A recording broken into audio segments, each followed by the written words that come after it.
252.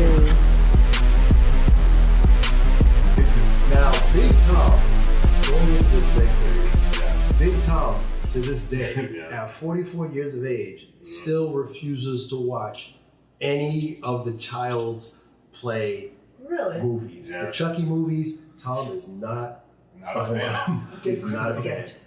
There was this one girl who had these really old, those old vintage dolls? Yeah, with like a porcelain face and hands. She had like, I don't know, what was it, like half a dozen of them kind of at least on this, and there was one that was in a rocking chair. And we were sitting there, I don't know, we were like in the living room kicking it, and all of a sudden the doll in the rocking chair started doing this. And it started moving. Tom freaked out, got up, and left the apartment. Ran out and was gone. Got in his mom's car and drove away. This is pre-cell phone. We don't know. We didn't know where the hell he went. Now, was it freaky? Yes. Was there an explanation for why the doll was rocking in the rocking chair? Yes, because on the back side, there was a little kitten was grabbing the back of the doll and was trying to pull it, and it was making the doll rock. Tom wasted no time in checking out nothing. He saw the doll rocking. He never liked those stuffed little porcelain dolls in the first place. He never felt comfortable. He never felt safe. He never wanted to spend the night at this chick's house. He was out. I say all of that to say, to this day, Child's Play, Tom still ain't fucking with it. Even in Ready Player One, where they were like, here, there's this little guy, and they threw it, and it was Chucky. He closed his eyes during the whole scene. Wow. It was shocking. It was just shocking to him. Yeah. Now, Child's Play really got ridiculous. I mean, the premise itself is ridiculous, but I mean, as it stretched on, they got really crazy. I know I'm jumping way ahead, but with the one with Jennifer Tilly. Oh, I love her so much. I love her. But it was Seed of Chucky. It was not good. Yeah. Bride of Chucky. Bride of Chucky.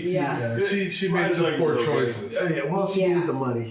Obviously. She needed the money. The aforementioned actor from the aforementioned Pulp Fiction, Alexis Arquette, was in Seed of or Bride of? Must have been Seed. Yeah.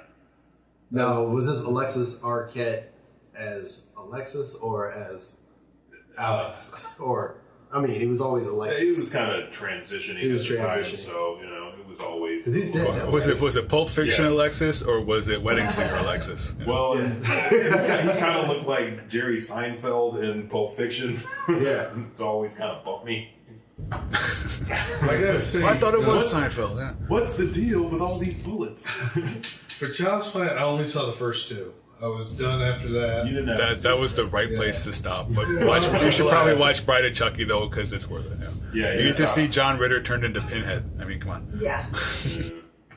Oh, Pinhead.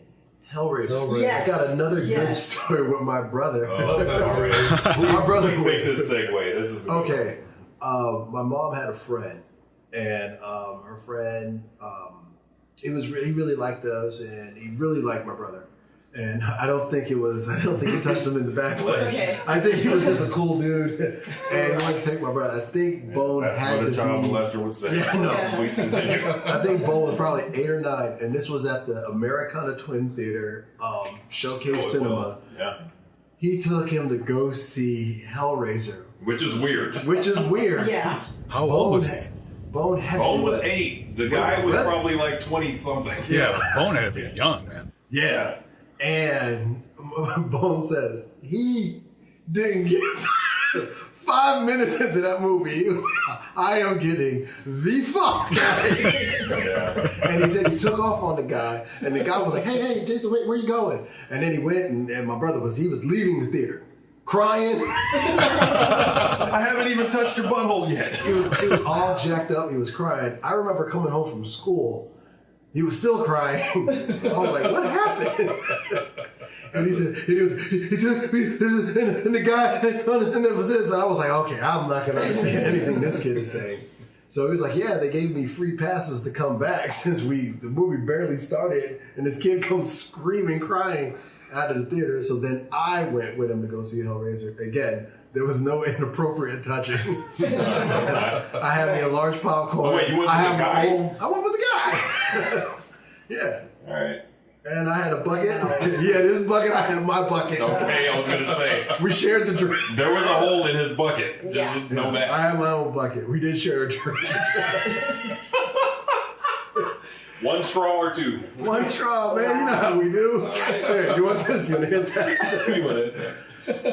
But yes, Hellraiser was fucking. I remember Hellraiser was that. Again, a lot of these movies. Very inappropriate for someone under 12 to see. 13. Yeah. That's not good. Oh, if we want to do honorable mentions, we gotta give a shout out to Psycho, Alfred Hitchcock.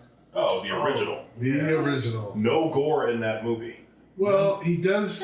He Lots of does chocolate take syrup, though. the knife and he cuts the private investigator in the face, and he falls backwards down the steps. Down the steps, right? But no Yeah. real gore. Well, that was pretty you don't intense. See, I you don't saw see that. any actual knife going into, but you think you do. Yeah. Right.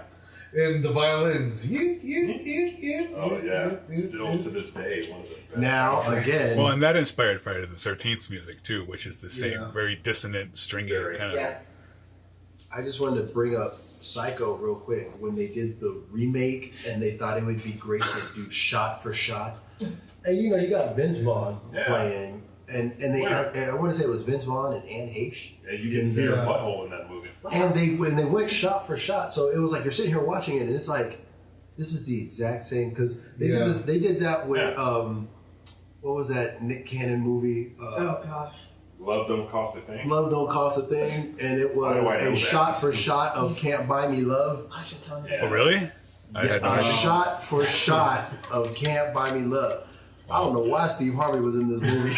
Because Steve Harvey must be in all black movies. I was like, this is terrible. Yeah. And that's the same way I felt about Psycho. Psycho. The remake. Yeah. It wasn't good. Love Vince Vaughn. Love Anne Heche's butthole, but it's not good. It's another great band name.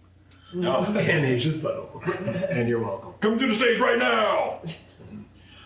Oh boy.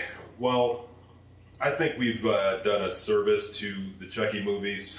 Watch 1 and 2, skip the rest. Yes. This one has a very, very close grip on my heart. And The Texas Chainsaw Massacre? yes, all good. If you Now, like gore. If you like one, you like them all. Well, yeah. You even like the Matthew McConaughey, was it Matthew McConaughey? Except that That one. wasn't, that wasn't good. The Next Generation.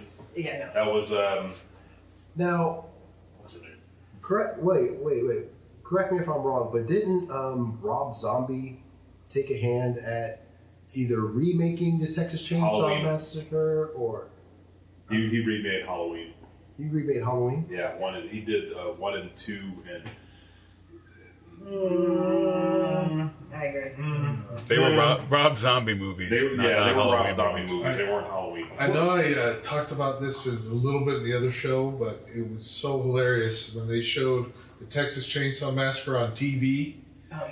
It was so heavily edited, you couldn't even follow the story. Yeah. Oh yeah. You would just see, like, there's a scene with Leatherface, and then he's shutting a door. Yeah. And a girl runs down the hall, and then they're getting in the van and going. And the movie was like, it must have been 40 minutes long. You know, oh, I loved it. It was just hilarious. The commercial breaks were just extra long. That's another one too, like the first Halloween, where there's a lot more implied things going on than actual stuff on screen, but they still cut a lot just because it's terrifying for people who are, under whatever age.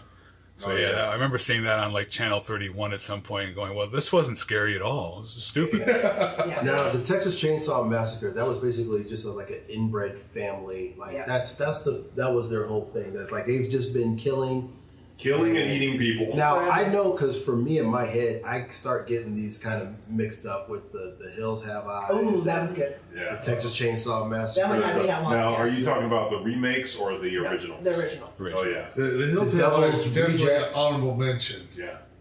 Devil's Rejects. More Rob Zombie crazy. That was the best Rob Zombie. I agree. The Devil's Rejects. I agree. That was a good one. That was very suspenseful. Now, what about those other, not really slasher, but they're more thriller kind of like, what was it, like Strangers and the Yeah, People Under the Stairs. Well, People Under the Stairs. Is that a Wes Craven, Frank? I think it was. Yeah. People Under the Stairs was like, that was one of my mom's favorites, and it was kind of bizarre. Yeah, it was definitely out there. Yeah, it was outside the box. Yeah, exactly. I remember People on the Stairs. I remember enjoying it. I watched it again. I'd probably watch it again if it was on now. Yeah. Give it a look. Really good stuff. Strangers, that was that one that I've told the story before where all the girls were watching it in the house. All these girls were probably 11. Yeah, I think Ariella was probably the oldest. Yeah. And then... And you allowed them to watch that? Well, they was watching it. I was... All right. And they were all in there. Tiara and Alexa, Jasmine, Jordan, all of them in there. Chloe, they were all watching it. And waiting for the music to come. I was waiting for the shout. I was in the backyard. I was waiting. I was like, "Oh my, get them!" And they came in. Yeah. It sounds like my grandfather. We used to go over to his house. He lived in Fairfield. All the aunts and uncles bring their cousins. We'd all pile around the TV, and he put on a super scary movie. And then he would go outside, put on a mask, start banging on the window with a knife. It's like he's trying to give us all a coronary, man. You know, it's Fun all day. My Aunt Denise, my mom's oldest sister, had the same sense of humor. She would do the stocking and put it over so it messes up her face, and she would do the walk. She would get the ketchup. She scared the bejesus out of Slayton one time so bad, and Slayton was like 3. Yeah. He was no longer messing with Aunt Denise. 252.